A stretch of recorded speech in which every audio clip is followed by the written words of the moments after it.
There we go.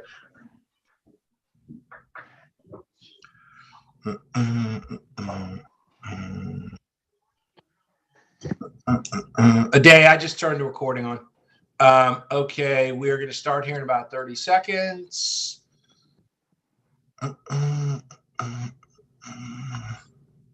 Can't really see. Who's Jeff iPhone? I see you got your video on, but it's hard to see you. A lot of sun behind you. Mark Gervais. We got a big swath of the country coming on here right now, JP. All good. A whole bunch of people, west to east, west to east. All right, they're still coming in. We're going to wait. We're going to wait one more minute. There's bigJOEL. We were just talking about you, Sean. John and I were just talking about you. Hey, Sean, how long is that swim? It's a 5K, right? John said it was a mile, but it's a 5K, right? 5K? Yeah, nice. It's like 3 miles. Oh, 3.2. He donated. You got a donation from the big dog.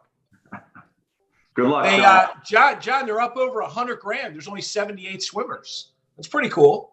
That's really strong. Yeah. Good luck, Sean. Yeah. All right, everybody. I think we're going to get going. You all are on the bigJOEL community call, 2 o'clock Eastern every 2 weeks, 11 a.m. Pacific. I see Pacific. I see Mountain. I see Central. I see every time zone in here. This is being live streamed on YouTube, LinkedIn, and Facebook. And I got an incredible suggestion last week from Mr. Kevin Lechko, Mr. Philly. I was up in Philadelphia doing an agent event with him.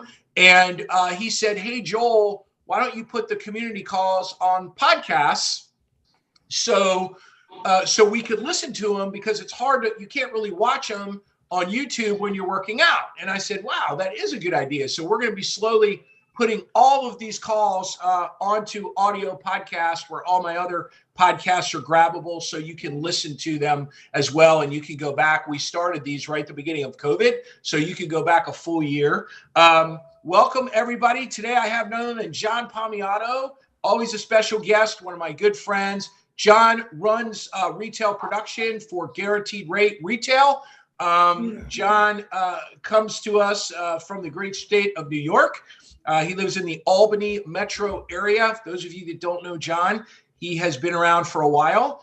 We're not going to say our ages, but our birthdays are very close to each other. That's all we're going to say. I wanted John to come on today. John always has great tidbits. But I love just talking to John about the state of the market, because he is in the heat of battle all day, every day, especially in a market like this. He's a very hands-on sales executive, so he actually really does know what's going on in his world, which is all 50 states. So with that said, oh wait, one more thing, a little housekeeping. We have, I think, 2 slots left in the 617 crush group for anyone that is interested. A day, we'll put that link in the chat.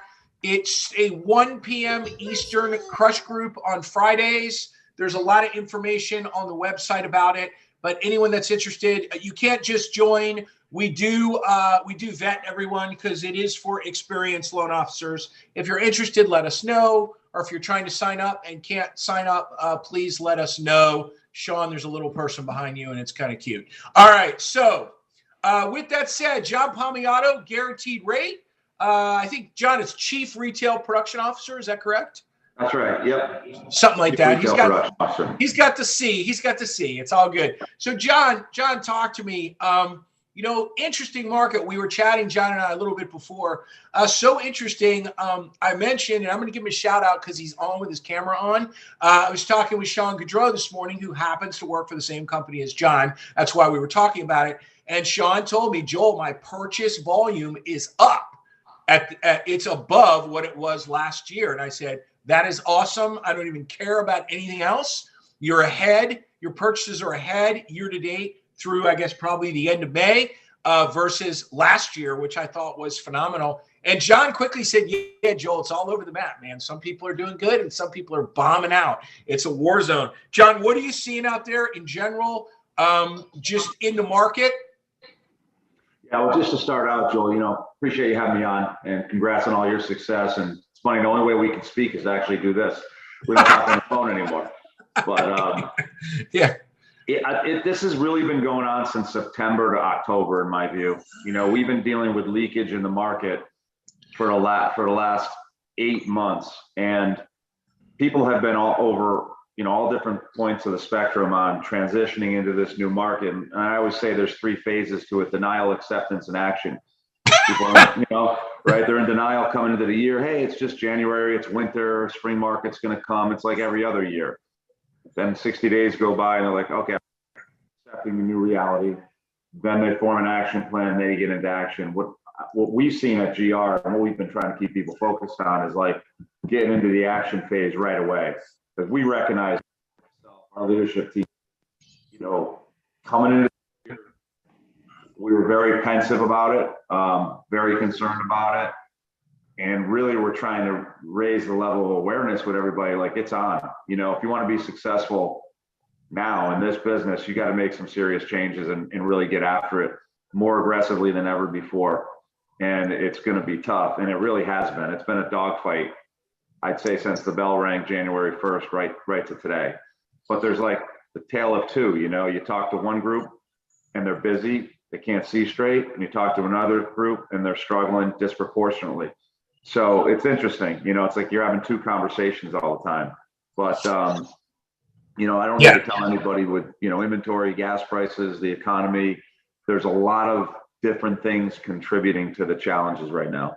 So, John, what I'm hearing now, which is interesting, I've been screaming and yelling about telling loan officers to quickly get their applications in at CarMax so they get ahead of anyone else when they get to acceptance and realize they don't like this business and they get tapped out.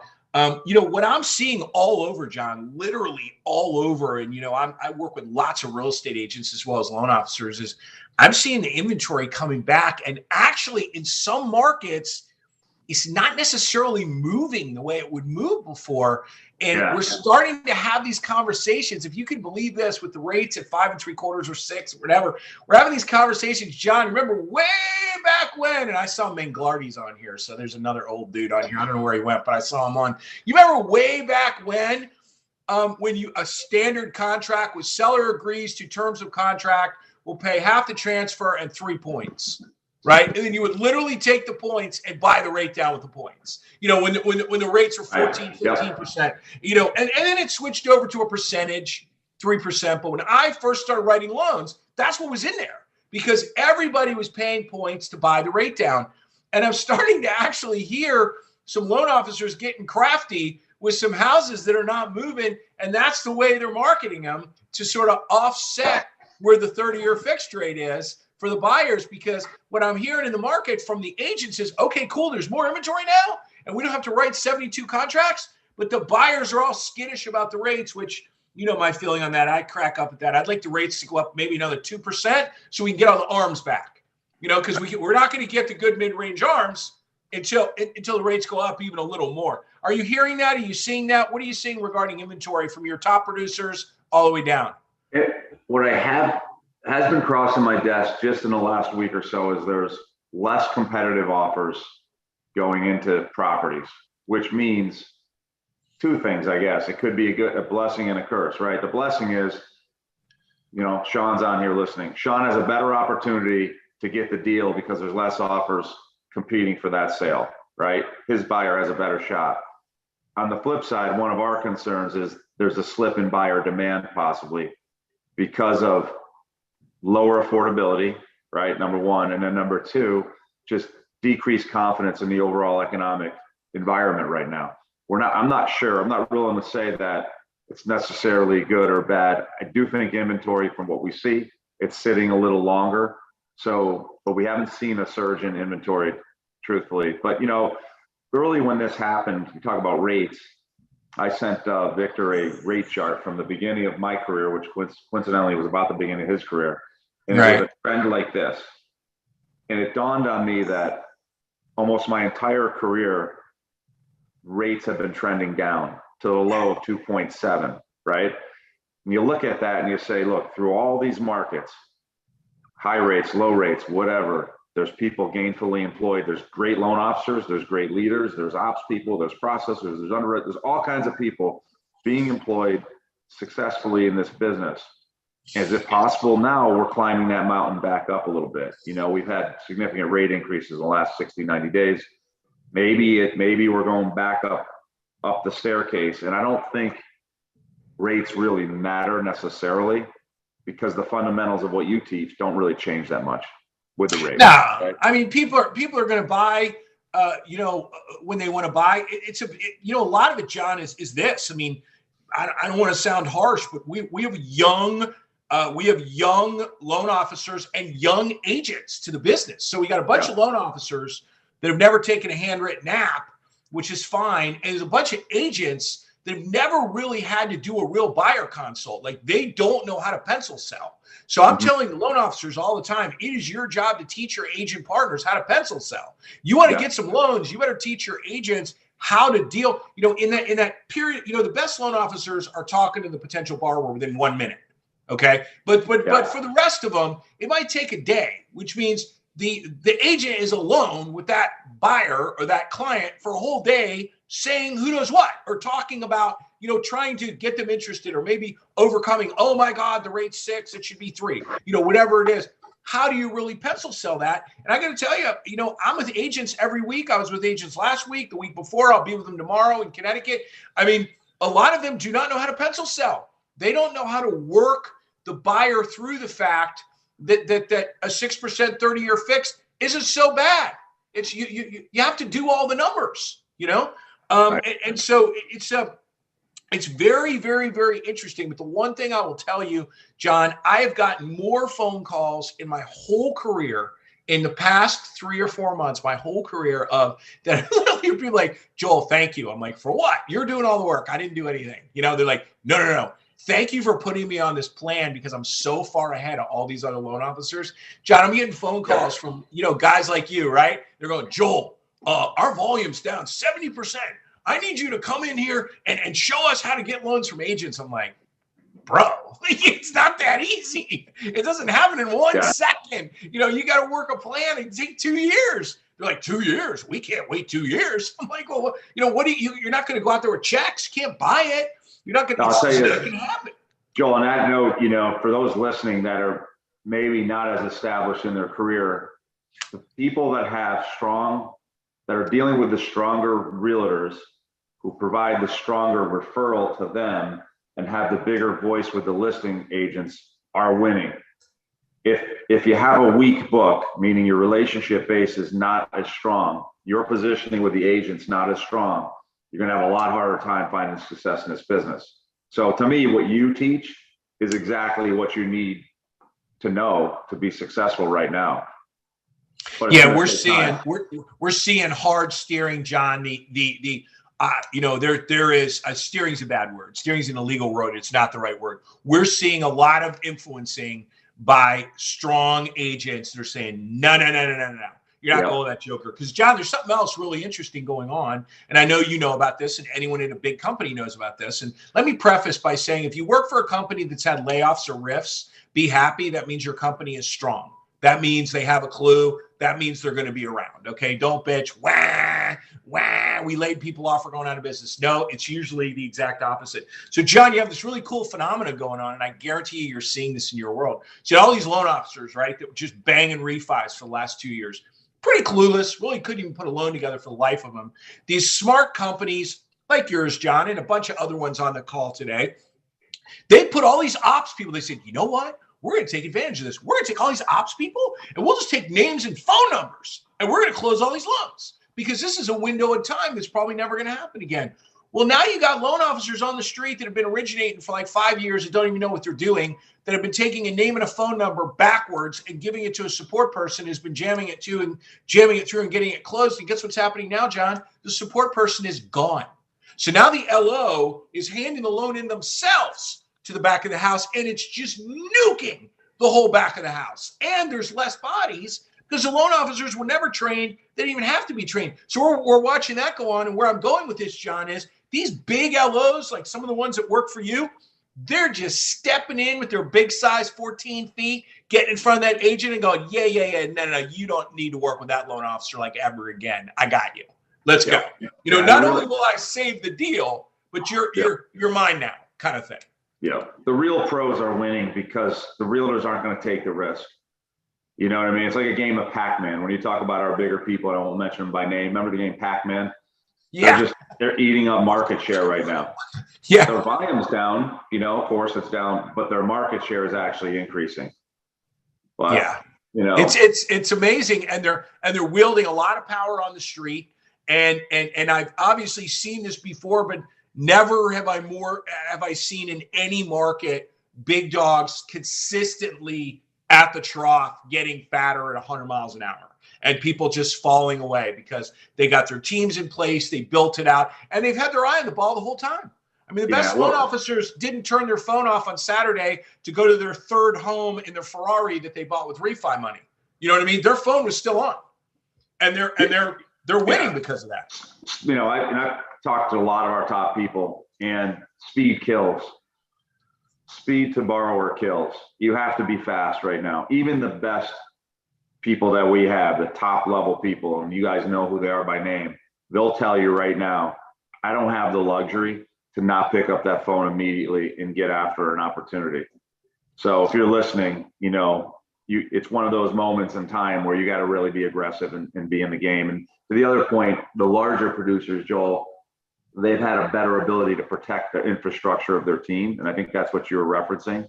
So the architecture of what they do and the infrastructure of what they provide the agents isn't changing as much as it is for people at the other spectrum, right? So the agent's experience stays the same or better. John, do you see, not at your company in general, do you see a move as you talk to your peers where this round, the big companies are not going to let an LO sit around and close one loan a month, two loans a month? Are you already seeing, are you hearing that they're going to start culling just because they don't want people upside down on benefits? The cost to keep them is too high. The margins are compressed.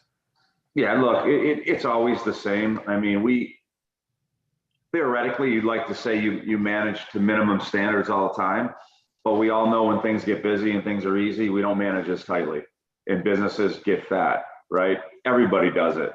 But I would say the tolerance for lower producers now is probably lower than I've possibly ever seen it, because you just can't afford. However, you got someone doing 3 to 5 loans a month with a decent product mix, they price pretty well, they're not noisy operationally, they show promise all day long. I mean, look, also what people don't realize is the meat of your sales force, not your top 15 to 20%, but that middle section typically is the section that gets you in the end zone. They help you win because they don't have a lot of cost, right? They don't have a lot of demands necessarily. They do their 5 to 10 loans a month, and those people are highly valuable. But what's happening now with a lot of the five to 10ers, they're down. Now they're struggling to do 5. They're becoming 2, 3, maybe 4, and they're having a harder time staying in the game. John, what would you tell I saw John Hess wrote that down very quickly, what you said before, the three stages people are in. What would you tell someone on this call? You always have some good pearls of wisdom. Maybe they've been in the business 3-4 years. They learned enough and just rode that wave. Like they made it to their company's president's club for hopefully not the last time, but the company's probably thinking it's the last time. What would you, I know you're laughing because everyone had those speeches at their president's clubs, but what would you tell those people to pull? I mean, I think we're in the greatest business ever. I think real estate mortgage is the greatest business ever. And I mean, I was writing loans at 16%. So when people are complaining about, what the rates are, I just laugh. I really don't care. People want to buy, they buy. And by the way, John, we're still 5 million houses short for the people that want to buy them. So this is a temporary blip. What would you give some pearls, John, from your seat? John's done everything: originate, manage, area, regional, now running the country for one of the biggest mortgage companies. Pearls of wisdom from someone that just wants to make it through this. I'll go back really quickly to housing shortage. That's the one thing, even though we're worried about buyer demand, that the millennial home buying market opportunity is huge, creating that shortage. There are a lot of people that think that's going to carry us. So hopefully that's the case. But getting back to your question is, number one, it's, protect your mind and body, right? There's a lot of negativism in this business. So keep your head right, focus on the right activities. I'm always trying to remind people today in this business, and a lot of them don't think about that. You're in two wars. There's a virtual war and there's a traditional war. And I say this to recruits all the time. The virtual war is like, getting your search status elevated. When someone puts in mortgages and Sean Gaudreau in Boston, you want to be up on the Google searches. You want to be using different systems that can monitor your past client spaces. You want to be into social media. You've got to have a presence. So you've got things happening in your market virtually where opportunities possibly being extracted from you without even knowing it. Traditional is, hey, they took my realtor to lunch. They did a broker open house with my realtor on their listing. That's all like the normal stuff. But I don't think you can be one dimensional. You have to be very focused on your virtual presence, your virtual activity, and that has to be done simultaneously with the traditional business. Because as you were saying earlier, Joel, these strong agents still have a strong hold on the marketplace. The ones that are the real killers in there, they're still controlling the buyers. They're controlling the listing agent in terms of what offers accepted. They're like, oh, it's, I'll just throw Bruce Salek. It's Bruce Salek in, Rockland County, New York. He's had number one market share in purchase for 15 years. That agent's like, you want to bet on him, or you're going to bet on this person you never heard of, right?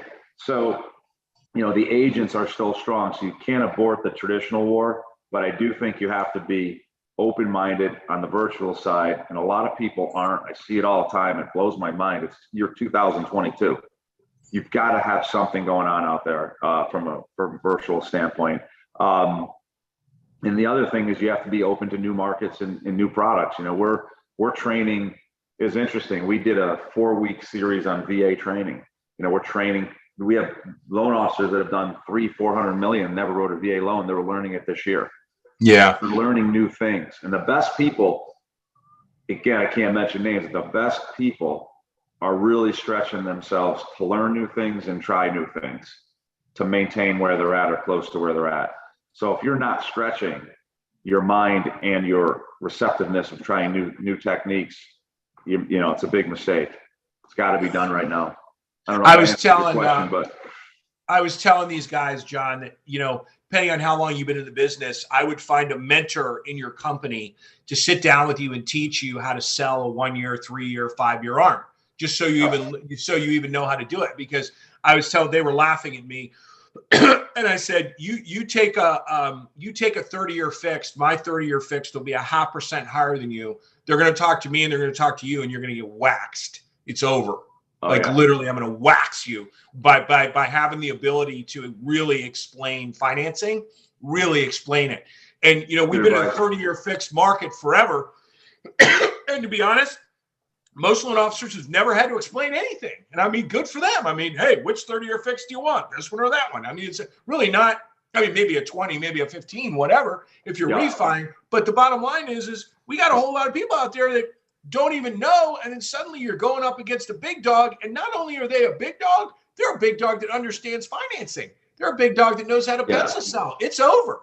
I'll give you a great example of that jumbo product, because I've been for years. I'll hear a VP say or a loan officer say, "I got beat on price on jumbo," and then you find out where the loan went. It went to someone that specializes in jumbo. Now, of course, you can always lose a loan on price.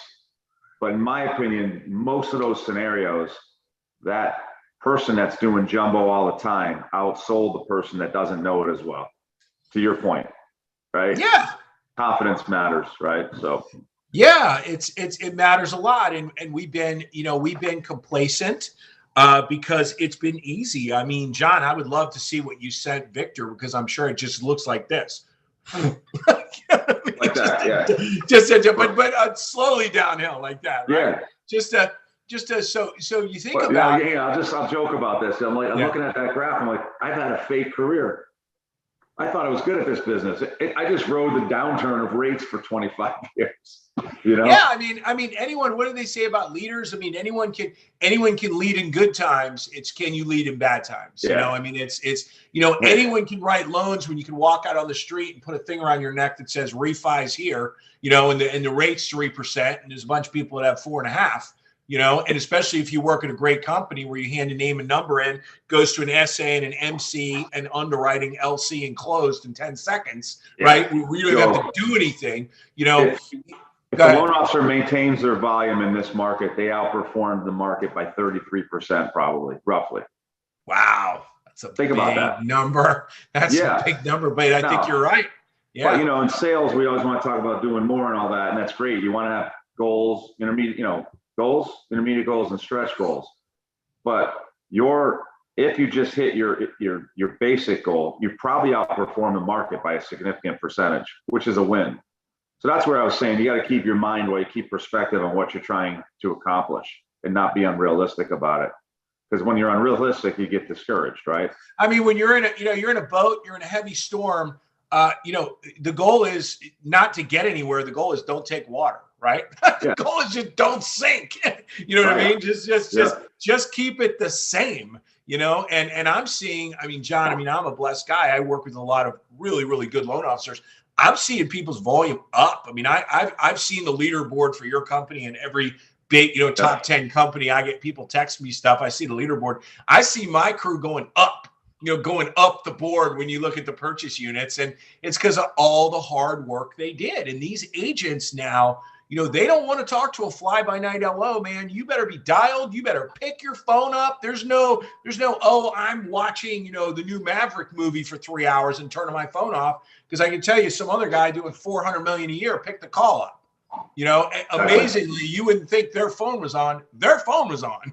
They picked the call up, you know. But you know, Joel, every market we've been through, it requires like adapting to the changes. This is no different. You have to adapt to the change, and you have to adapt to it more positively and quickly than anybody you're competing with. Bottom line, and that's never going to change for the next 10 years, you know, or however long we're all in the business, right? You have to adapt. And, you know, I had one loan officer joke around with me that, you know, slowed down so he cleaned his office. Big producer.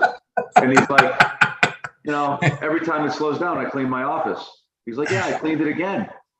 He goes, you know, 2 weeks went by, I cleaned it again. And then he's like realizing he needs to take action. True story. Yeah, but it's true. I mean, it is true that, you know, being dynamic, having true grit, you know, just literally not letting anything slow you down. I mean, if you're calling a ambulance at all, somebody's going to push you not just out of the way, they're going to push you like off the road. Like you won't even be able to get back on the road with some of these loan officers, because you do not want them at lunch with your supposed agent partner after they've just saved a deal that you botched because you didn't have your eye on the ball, you didn't know what you were doing, or you didn't care to figure out what you were doing, or even care to go to your manager and you know, ask your manager, hey, can you help me? You know, you just were doing SOP, standard operating procedure. Next thing you know, you didn't get moved a lane. You're off the road. You're gone. You know, you're gone. And that's happening, John, all over the place. And I feel bad for some of these loan officers, but they're not working. I mean, they were working like at the top, you know, they're saying, oh, we're so busy. We're so busy. Nah, they're not busy. They're not working. And there's a lot of people that are still working. So you know. Yeah, I remember during the crisis, I had a manager who was struggling a little bit. And I said to him, if you step off the gas just this much, someone's going to run over you and put their cleat right in your chest, and you'll be out of the business. And I feel like that's the same now. You have to be on the balls of your feet, being aggressive, 8 hours solid a day. You know what I mean? Like a full day, every day, and maybe 6 days a week, whatever it takes. But you can't be like, there's no room for error right now. No. And I think we got a big glimpse right now. There's a huge opportunity to take market share for everyone on this call. There's inventory. The agents want to sell the inventory. The borrowers are a little geezed out about the interest rates. That's where we come in.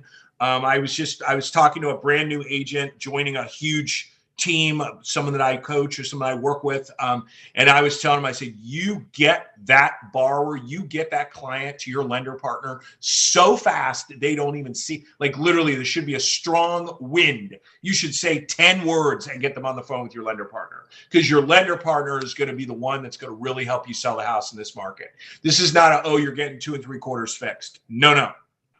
You need them on the phone with someone that can pencil, sell, and run numbers immediately if you want to make a sale. And especially if you want to get the listing agent to take your offer, you better do that. And the agents are kind of looking at me and I'm like, I'm telling you, whole new world, man, that your 10th word is lender, immediately. And I'm sure you're seeing that, John, with all the companies have perfected now. What's GR's underwriting thing? What's it called, John?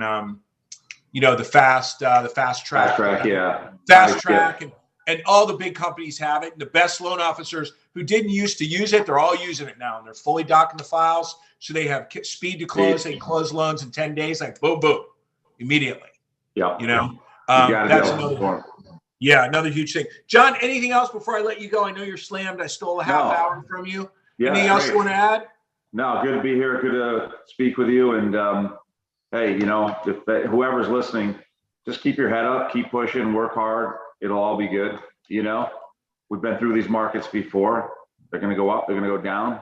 And, we're optimistic that we'll come out the other end in a real positive way. Everyone say this right now. I say this at the end of every one of my calls. What have you done today to deepen an existing relationship or develop a new one? If the answer is 0, you still have some time in the day, make it happen. If at the end of the day, the answer is 0, then as far as I'm concerned, you have failed for the day.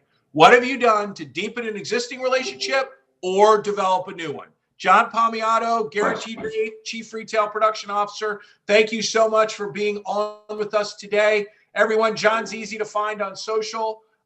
He's fun to watch on social, actually, and loves talking to people and will definitely answer your questions. May just be a little delay because he's super busy, but you can reach out and find him on Facebook, Instagram. Most of it's jujitsu, but it's fun to look at, right, John? All right. See ya. See everybody later. Thank you very much. Good seeing you.